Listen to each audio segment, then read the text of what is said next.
Having left her job as a CIA analyst for ethical reasons, newly appointed Secretary of State Elizabeth McCord returns to the public life at the request of the president after the suspicious death of her predecessor.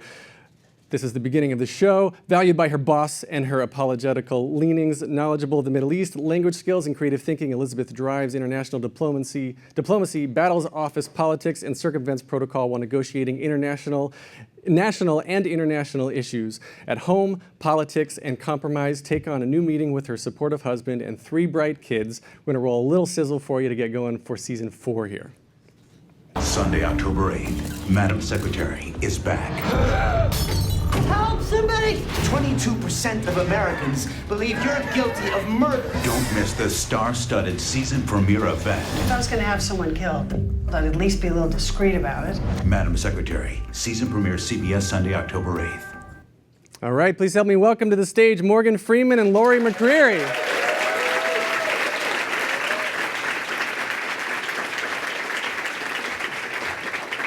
Thank you. Freeman. Yes. Laurie McCreary. Hey, have a seat there. Okay. Thank you. He told me to take the middle seat. When I was preparing for this event, I was kind of conflicted because I didn't know how deep to take this into the story of Madam Secretary and the CBS show, or the direction I decided to take this in was to be more about the two of you as a duo, as a pair, as a producing team. Because, well, I guess I should let you tell that story. Like, what is your production company? How did the two of you get connected? I'm not going to tell you. And we're out of time. Back in the early 90s, 92, we did a movie. And she was the producer. I was the director. I hired him.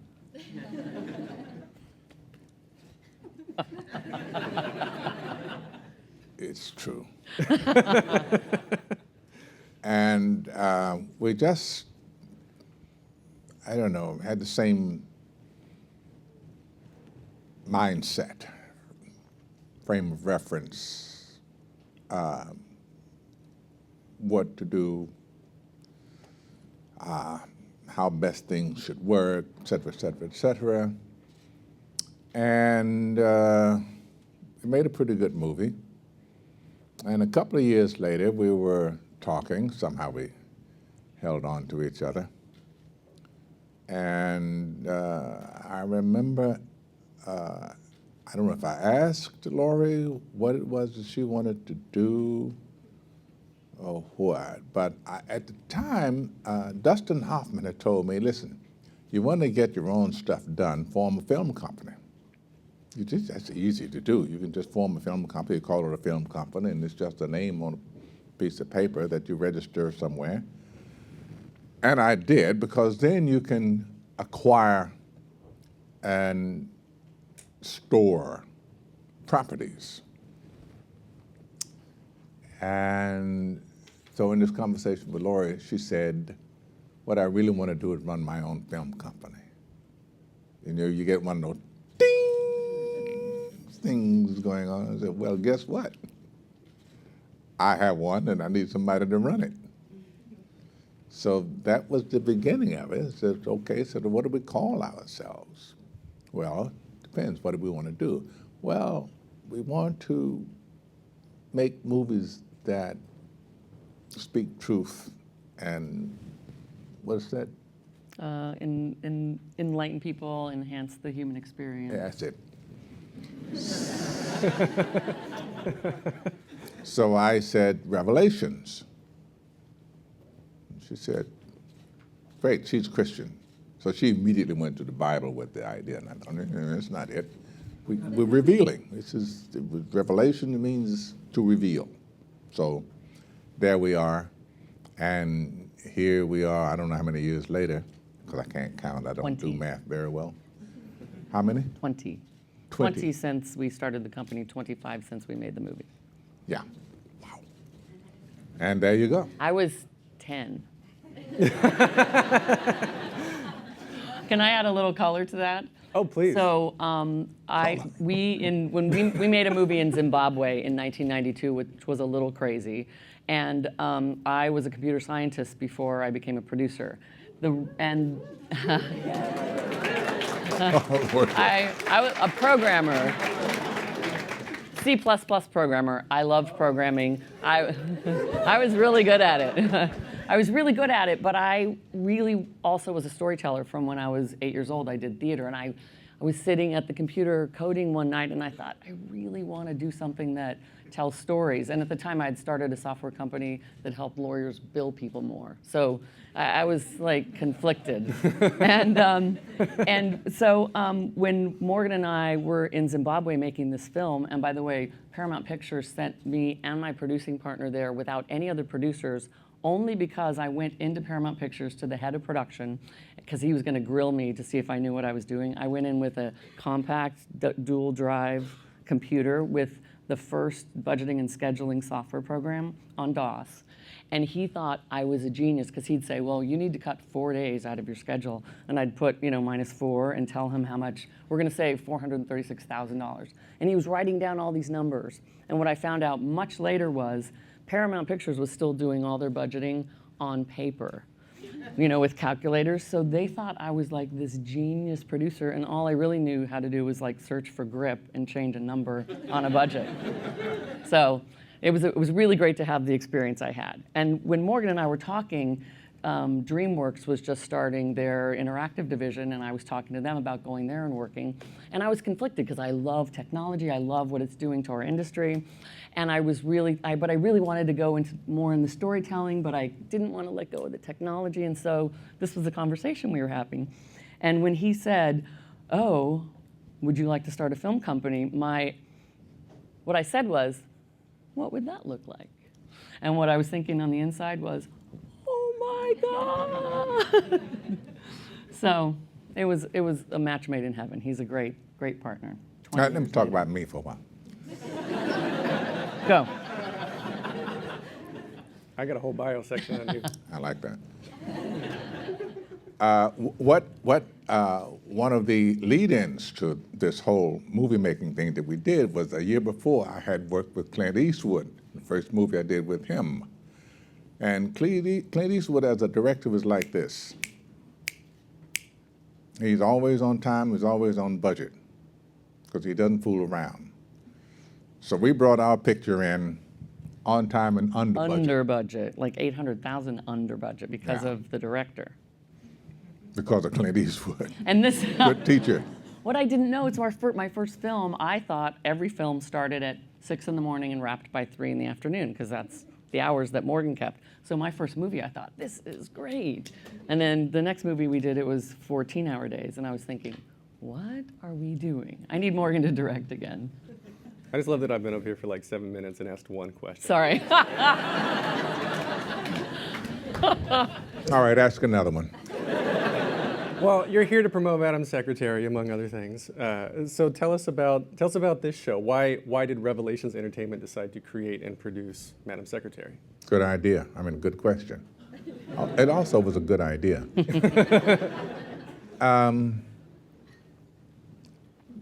Looking around for something new. Laurie should actually start talking on one of these situations, because I draw blanks. But I know we were looking for an out, some way to make money to work.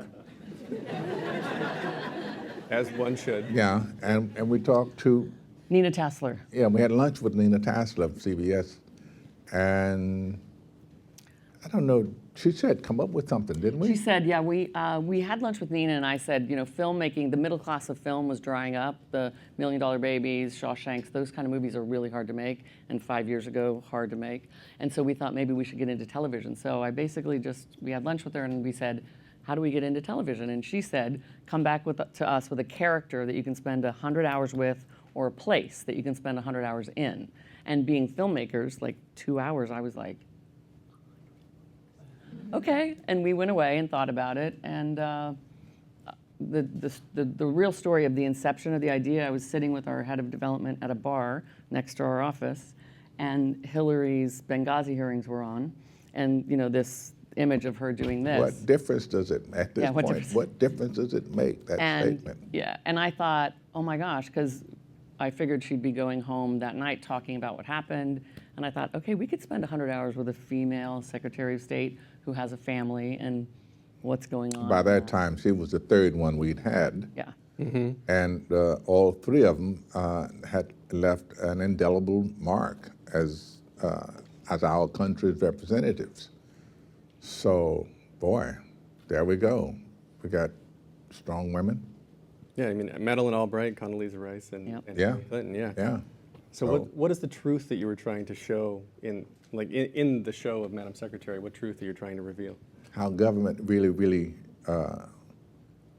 works. So is it based on a lot of like true stories that you know about? No. But she says, I say, well, you have to Inspired. lose. You have to use current events.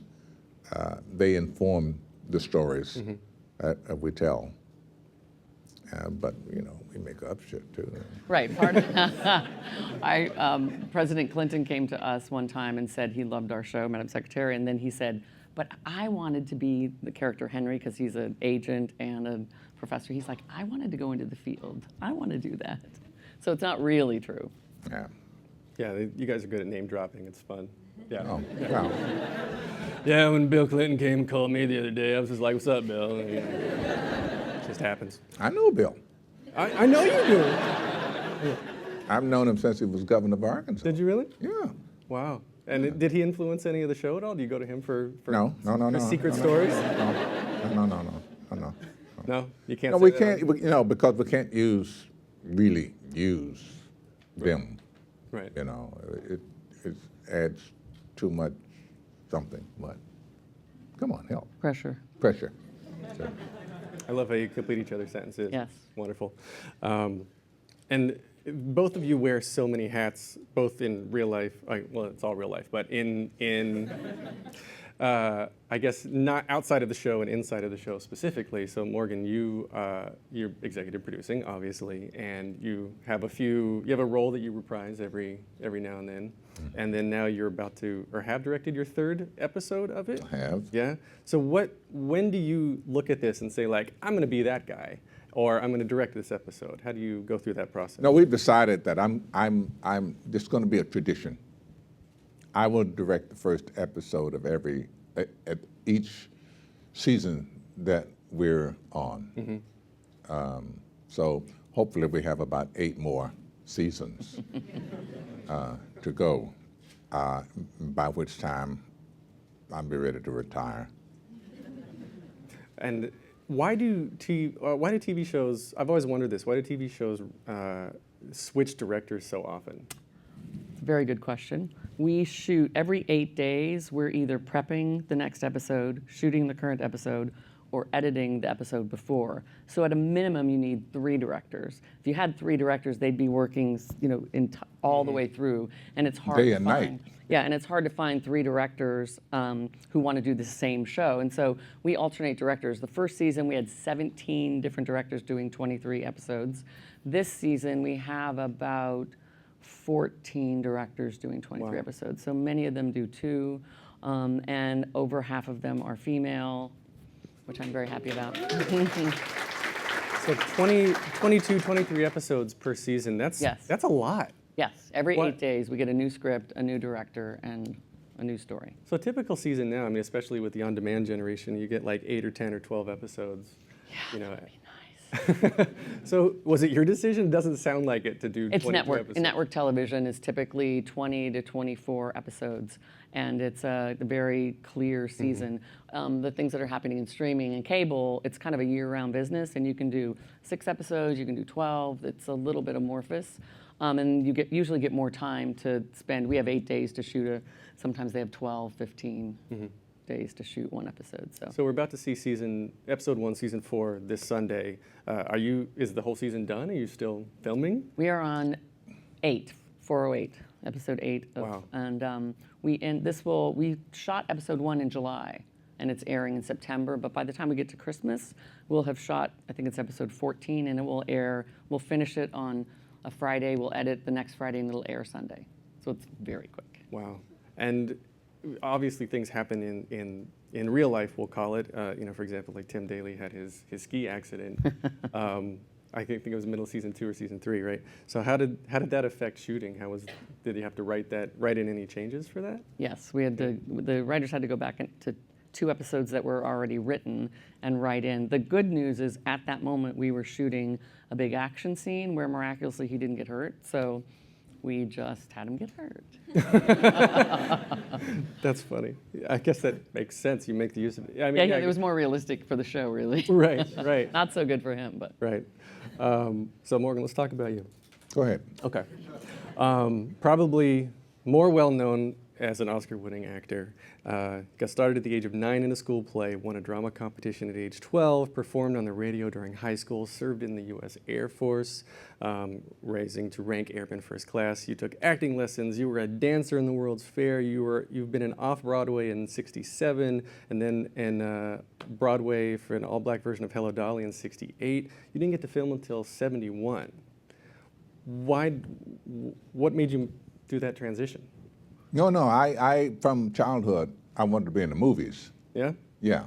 But how do you get in the movies? Off-Broadway? Broadway? Well, yeah, I thought you could just go to Hollywood and say, hey, I'm here. Because that's what I did. I went to Hollywood, and I went to Paramount. I didn't go to the studio. I went to offices that they had in Hollywood on Sunset. And I'm an actor, and I'm looking for something to do, And she said, do you belong to a union? I said, no. She said, well, you have to join the union. I said, okay, how is that? What is that? She says, all right, so I got all the information. I didn't have any money, so I had to walk to the union office. And I walked in there and said, I'm going to join the union. And they said, do you have a job? And I said, no. They told me I had to be in the union. I said, what do you have to have the job? So that catch-22 still exists, Still that way. So now what? So eventually I wound up in school taking acting lessons, Acting 101, which I got a D in. Murmur, go ahead. It's the truth, It's like, so I'm going to tell you right now, acting is not something you can really teach. Technique you can, but the actual art you can't. Is it an art? You mean you either have it or you don't, or you. I kind of think that, yeah. Capital I, it. Yeah. Yeah. It. Yeah, There's this story about, and these things always come from China, but he was a wheel maker, and this woman wanted him to teach her son the art. And he said, well, I can teach him how to make a wheel, but I can't teach him the art. True. So I don't know if I'm allowed to say this, but you just celebrated your 80th birthday back. You're allowed to say that. Yeah. Wonderful. I feel like Muhammad Ali. Yeah. So now you're 80, and then you credit your first breakout role to be the role of Fast Black in Street Smart in '87, at the age of 50. Yeah. So you were acting for decades. That was my movie breakout role. Yeah. Right. So do you ever consider returning back to theater? Do you miss that sort of thing, or do you like acting on front of camera now, or Did the you behind know the what I just said little about, what, Yeah. a minute and a half ago?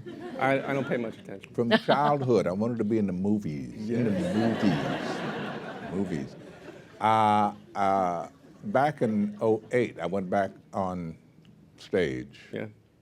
And I was with Frances McDormand and Peter Gallagher. And I remember one night we came out on stage ready for the curtain to go up, and we looked at this and said, what are we doing here? All three of us are movie actors. It was like, No, I've done that, been there, done that. And You're over it? Yeah, it's a lot of work. It is. Yeah, and I think it's for young people. Young people with makeup sometimes. Yeah. That's funny. So do you enjoy, now that you're in the movies, Yeah. do you enjoy the behind the camera or in front of the camera more? Yes. Fair. Let's talk about Laurie. So, president of the Producers Guild of America, co-president, founder of the PGA's Motion Picture Technology Committee, sits on the Producers Council of the PGA and on the Technology Committee of the American Society of Cinematographers, a member of the Society of Motion Picture and Television Engineers, SIMPTE, and the Institution of Electrical and Electronics Engineers, Inc., the IEEE. In addition, we're profiled by the Hollywood Reporter in its 100 Most Powerful Women in Hollywood. Just wow, right?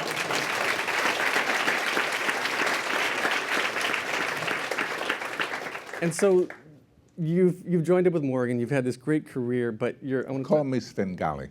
All right, you've joined up with Svengali Yes.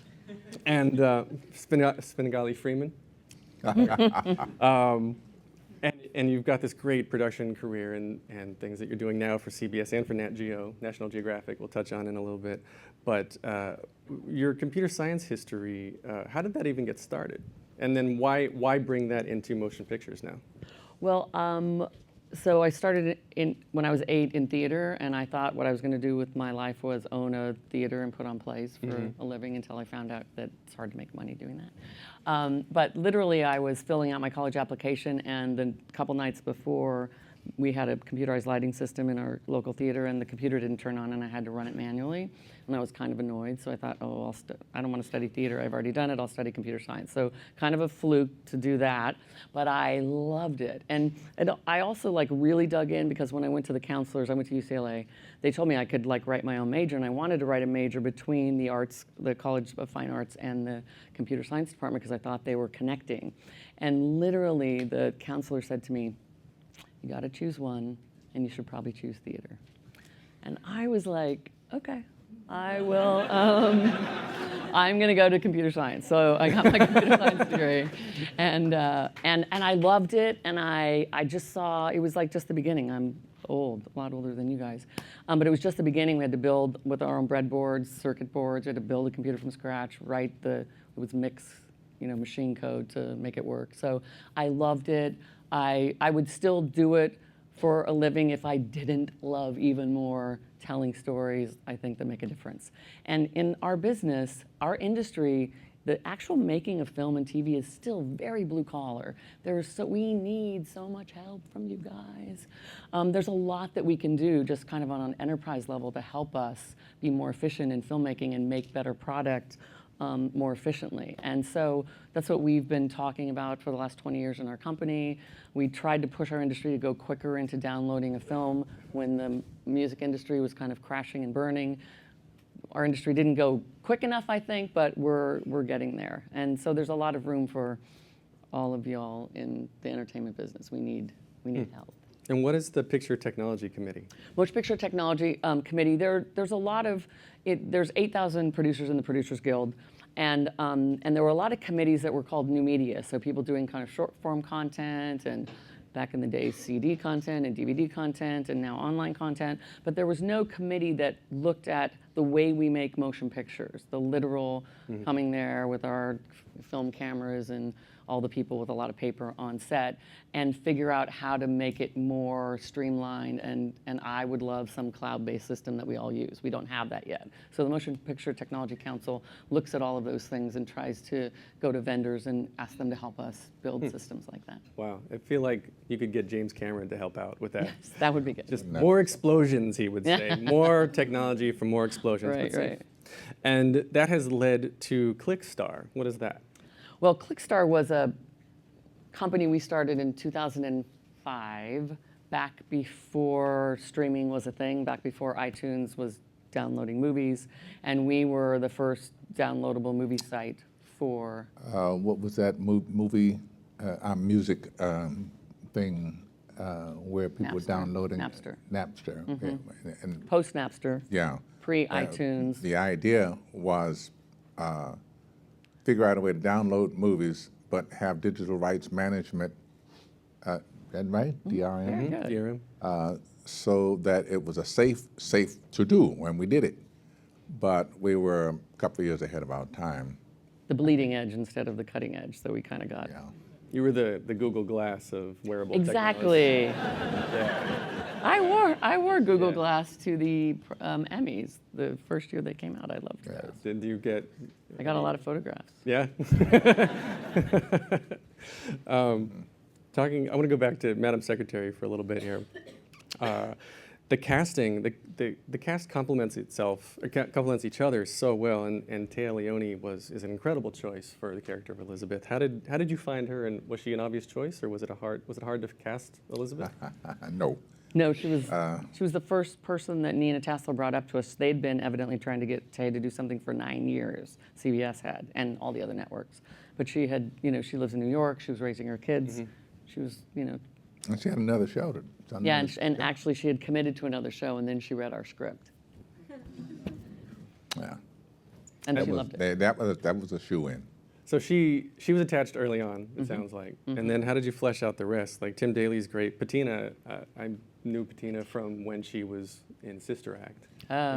We saw her in Pippin. And Oh, really? Yeah. thought she was just extraordinary, and we knew she's a powerhouse and really great actor. Yeah. So did you audition these people, or did you kind of handpick who you wanted? And did Morgan have to audition? Sorry, Svengali, did he audition? I did. Svengali actually auditioned. We were doing a casting session where he was directing, and we needed the Chief Justice of the Supreme Court. We had a couple names of people, so we went through this like 3-hour casting session, and then Mark Sachs, the casting director, said, "Who are we going to get to play Chief Justice?" And we both looked at Morgan, and Morgan said, Do you want me to audition? Would you audition? Sure. so he literally jumped up in front of the camera, and we sent his tape to CBS, and I kept getting phone calls. Did he literally audition for himself? and he was directing, so I don't know if he had to sleep. I with was the a shoo-in. actor Yeah. Do you remember the point at which you didn't have to audition? Was that your last audition? After for movies, Street Smart. Yeah. Wow. I didn't. But what happened after Street Smart was I kept getting, I played a pimp. And I got a nomination for playing a pimp. Try that.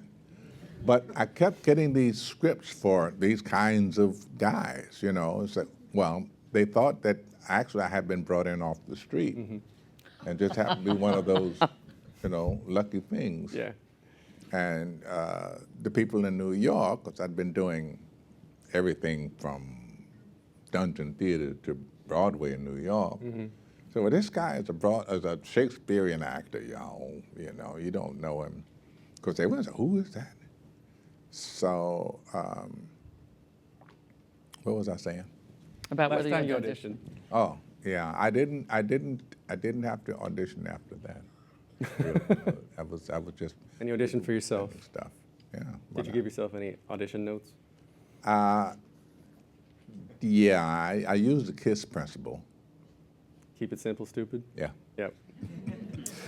And this is a drama. The show is a drama for pretty much most of the time. But do you have any funny moments on set? Like, what are some of the funniest times you've had during filming? I'm not going to tell you. Bad language. It's all right. Oh. We're all adults here. Téa doesn't like to fuck up. She doesn't. Yeah. No. And when she does, that's what she says. And that's funny. That's funny to me. Collective single moment. So we will have time, if you want to start up with lining up for a few audience questions. We can take a few here if anybody has anything for the two of them. The kids on the show, Catherine, Evan, and Wallace, over the last 4 years, you've known them obviously probably since before the filming started with the auditioning, and you've seen them grow up. Have you seen changes to the characters based on them getting older in real life, or? Yeah, the middle. The middle. Catherine, yeah. Catherine, I think she's grown tremendously into the. She hadn't done a lot of acting before that, and so Yeah. I think being on the show, and Tim and Téa are amazing with them, and so she's really kind of taken it on. Oh, that's fun. Yeah, I always enjoy watching kids, like for long-running shows, just seeing them get older. Develop. Yeah. Yeah. Oh, I know, and Evan is like taller than Téa almost now. Right. And his voice is deepening. Question over here? Hi, thank you both for coming. I'm so excited to see you both here. And I must admit that I haven't watched Madam Secretary yet, but I was a big West. What are you talking And about? I'm still working my way up to the 21st century, but it's the first show on my list, so I'm excited to get started. But when you were talking about kind of all of the writing that goes into it constantly, thinking about contemporary political events and this being a political show, how much do you let kind of the real world and like what people who are watching it are probably thinking about and seeing in actual politics influence the direction that the show takes? You want me to take it or you want Yes, please. I think that we do, what we do is we get inspired. So last season we ended, the season finale was all about NATO.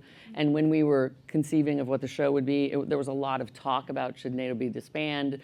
And and we felt, even in the writer's room, maybe we all didn't really understand NATO and why it started and what the ramifications of not having it were. So we built that into a storyline the last 2 episodes of last season. And the season premiere is all about fake news, which I think we all deal with hearing about every day. So we're inspired by the topics, and what we love to do is kind of really unpack them and try to look at both sides. Our president is an independent. He's not a Democrat or Republican, so we try to stay away from the politicizing of issues. Thank you. Yeah, over here. Hi. Given your computer science background and artistic theater background, was computer animation something you were interested in or something your production company would pursue? We do have a couple animation projects. One of the things that it helped me do was really look deeply at our effects budgets and our animation budgets to really see, because I was surprised when I came from computer science that you could spend $80 million doing effects for a movie, and I was like, I could start a lot of companies for $80 million, and I'm just going to get this film. So we are interested in animation. Awesome. Thank you. Yeah, over here. Laurie, in passing, you said that the middle class of film is shrinking. What does that mean? What it means is the middle class in terms of the budget. So there are, you can make a movie for less than $1 million, or you can make a movie for over $100 million. The 10 million and under budget movies are fairly easy to get greenlit today, and 100 million and over, because there's usually 2 big stars and a big brand. The middle class, the bucket lists, the help me with another movie. $1 Million Baby. Yeah, $1 Million Baby. The kind of movies that would cost normally $30 to $60 million. They're hard to find a home right now. All the studios used to have independent divisions, and that's where the independent movies would go. But the studios are really looking for the big brand, boy, 4-quadrant movies, or the lower budget movies that it's hard to lose money on. So the middle class, you'll see a lot of my friends who are movie makers are taking the subjects, $1 Million Baby type subjects, and putting them on television now as either limited series or series. Thanks. Sure. I want to give a quick plug to you guys as well, because you're also promoting something for National Geographic. You both produced, of course, The Story of God with Svengali Freeman, but now you have something else premiering called The Story of Us with Morgan Freeman. What is that about, and why did you do that? Well, the why is while we were doing The Story of God, and we're going around the world talking to people, meeting people, getting all these wonderful stories and inputs about humans. So we should do that. We should talk about man. We should do a story on man. And then we had to put that in the pot and let it simmer, let it boil. And we came out with not the story of man, but the story of us. We're talking about us now, not mankind as an evolutionary thing. That was the genesis of that, I think. Am I right about this? You are right. And because tribalism and nationalism seems to be brewing all around the planet, we decided to look at the big topics that are having us trend towards that. And we're looking at long thousands of years of history in what we're doing. So we look at love, we look at war and peace, we look at rebels. Turns out rebels are a great way to help us get society back on track. So it was a fun series. Yeah, I mean, you've spoken with some amazing people like Megan Phelps-Roper from Westboro Baptist Church and Joshua Coombs, from the founder of Do Something for Nothing movement, and then even name drop Bill Clinton. So how did you decide? Paul Kagame of Rwanda. Yeah, how did you decide who you wanted to focus the episodes on? I didn't have anything to do with that. No? No. Did you? Yeah. we have great associate producers who basically gave us about 120 different stories to choose from for our 6 episodes. So we pulled about 40 some of the best stories, the stories that were really felt like emotionally resonant and would fit within the season 1 of The Story of Us. That's fun. Would you ever do anything like The Story of Google with Morgan Freeman? Story of who? Google. Have you heard of it? This I little- was just looking at the musical thing over there. It's nice, yeah. And the Starry Night, what do you call that? As you're walking in, there's a Google that's the doodle? painted, yeah, like Van Gogh's Starry Night. Yeah. Yeah. Yeah. See, you didn't think I knew that. But yeah, I use Google all the time. Well, I got connections Google is here. Google is now it's now an action. It's a verb, yeah. Yeah. Which they don't want us to say, but Well, sorry, it it is. is. Yeah, let's take a question over here. Yeah, I actually have 2. So my first is, what are your guys' favorite TV shows or movies out there right now, besides Madam Secretary that you watch? And then my second one was, there are so many political shows out there right now, both dramas and comedies. How do you guys deal with the competition and keeping the storyline fresh? There is no competition. We're the only show that has a female Secretary of State. So, duh. Mic drop. What was the first one? Favorite show? Your favorite show? Yeah, other than favorite Madam show or Secretary. movie right now. Favorite show Yeah. or movie? Gosh, no, I binge watched, and I can't even remember the total title, but it's on Netflix, and it's Jane Fonda and Lily Tomlin. what she said, Lily Tomlin, Martin Sheen, and Sam Waterston. What is it? Huh? Gracie and Frankie. Gracie and Frankie and Frankie. Gracie. Frankie. Thank you. Frankie. I had the Gracie part, Frankie and Grace. That sounded like frogs in a pond. Just an outstanding show. I'm just enthralled watching it. Wonderful performances, great writing, way out concept. That's mine. She's got one too. What's I'm yours? sure. Well, I have a lot of favorites. What I just recently finished watching was season 1 of Handmaid's Tale. Did you guys see that? Oh, Yep. yeah, intense, and I couldn't stop watching it. Yeah, very good. All right. Thank you. Thanks. Yeah, question over here. Do you license your voices for use in text-to-speech engines? Like, you sound really good as the voice of the Google Assistant. He wants to know if you would license your voice to use in a text-to-speech engine. Depends. It depends. He works on Google Assistant. Oh, does it? Yeah. Yeah, Well, I gotta tell you, that depends. yeah. If you want to sound smart, you want to be the voice of Assistant, not the other guys. Oh, really? Okay. We can talk about that. I actually was planning on giving you the Google Play terms and conditions and just having you read that for 30 minutes, but then I actually wrote questions. Yeah. We would have all listened to that too. Yeah. So I was just wondering, how, if at all, did the results of the presidential election last year change the way you were envisioning the development of the plot for this show over the next few seasons?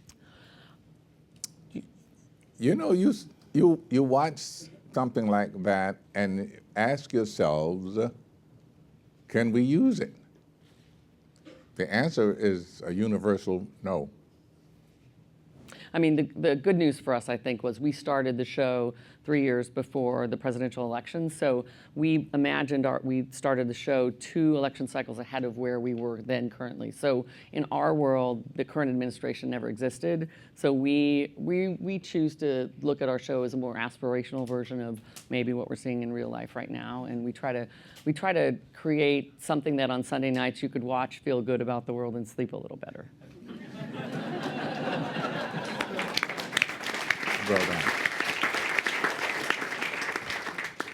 You have anything to add? No? No. Sweet. All right. 2 more quick questions. Yeah. Hi, Morgan.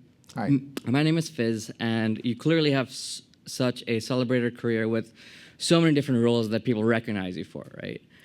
I can't think of any other voice or character that's been associated with God as much or as frequently as you have.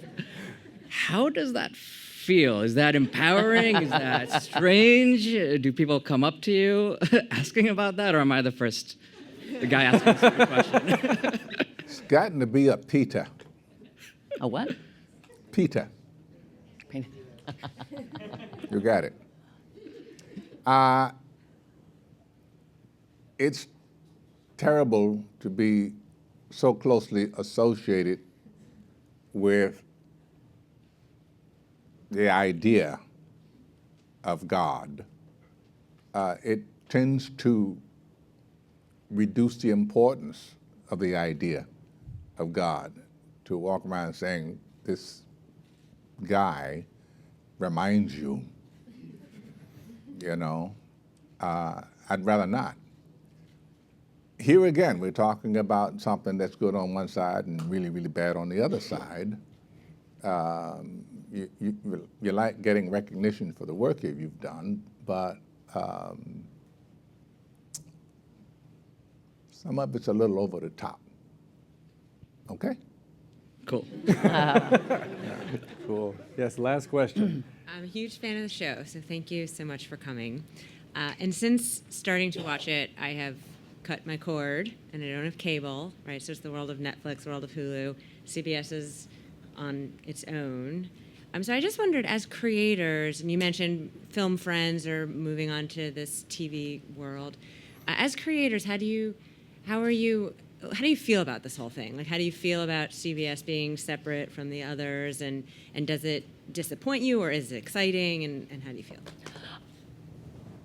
Do you want to go, or you want me to? No, I don't even know what we're talking about. She was asking because a lot of people are cutting their cords. They don't have CBS, or you have to subscribe to CBS All Access to see Madam Secretary. It's not yet on Netflix. There was just announced last week that Netflix just did a big deal with us, so that's the good news. We went into syndication early, so that's good. But personally, as a filmmaker, I love the fact that there are so many places that we can create content for. So I think it allows more people to get, it used to be you had 7 places. If you were a filmmaker, you had to go to those 7 places, you had to know someone there, and you had to kind of get funneled into these places. There are hundreds of places now, and quite frankly, you can make your own content and put it on the internet. So we love it. We've been a big proponent of people being able to access content anytime, any place.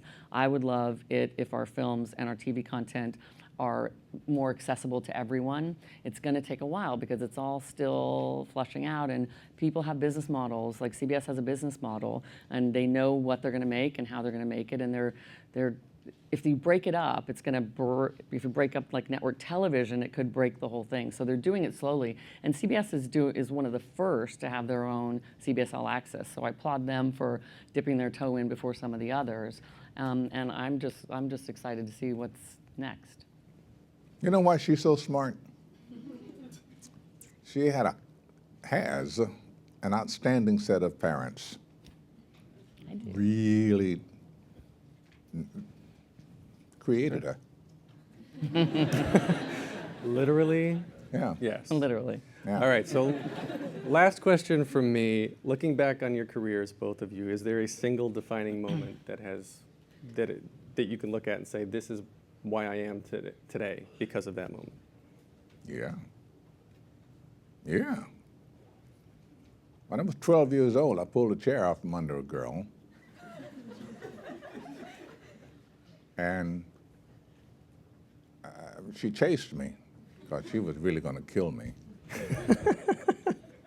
And I was collared by an English teacher who frog marched me down the hall and shoved me into a room and said, "Here he is."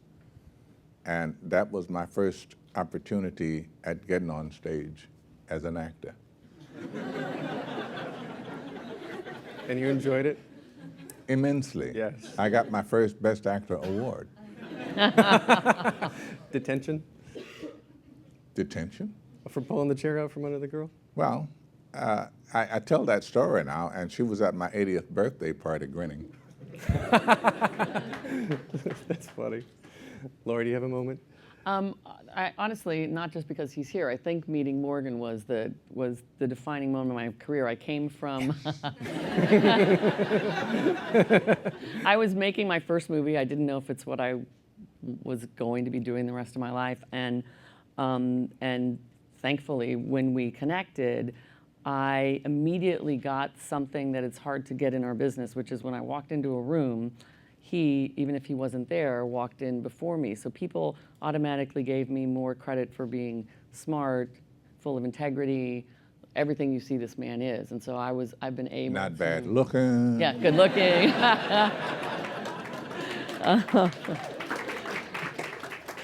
So I would credit connecting with Mr. Freeman. That's amazing. Well, thank you both for Did being. you write that down? It's now out there on Googleverse. Okay. The Googleverse, yes. Yes, you can follow Lori McCreary on Twitter, at Lori McCreary. Maureen, you aren't on Twitter? Nope. Nope. You can follow the show, at Madam Secretary. Catch the story of us with Morgan Freeman on National Geographic on October 11th, which is very soon, of course. And then season 4 of Madam Secretary premieres this Sunday, October 8th. Everyone, please go watch it. Help me thank them for showing up today.